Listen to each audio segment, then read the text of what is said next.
லைஃப்ல ரிஸ்க் எடுக்க பயப்படுற ஒவ்வொரு ஆளும் நான் இதை ட்ரை பண்ணிருக்கலாம் அப்படின்னு சொல்லி ஒரு நாள் கட்டாயம் கவலைப்படுவாங்க. லைஃப்ல எல்லாருக்குமே ரெண்டு சாய்ஸ் இருக்கு.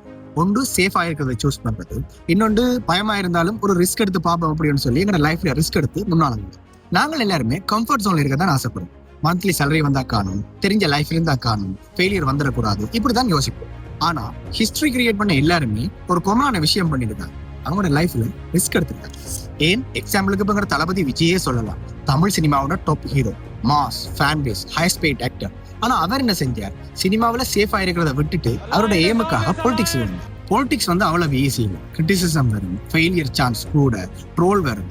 ஆனா இதை ட்ரை பண்ணாம இருந்தா ரிக்ரெட் பெருசா இருக்கும் அப்படின்னு சொல்லி யோசிச்சிருக்கோம். இன்றைக்கு அவரை பத்தி முழு இந்தியாவும் ஏன் உலகமே பேசுது.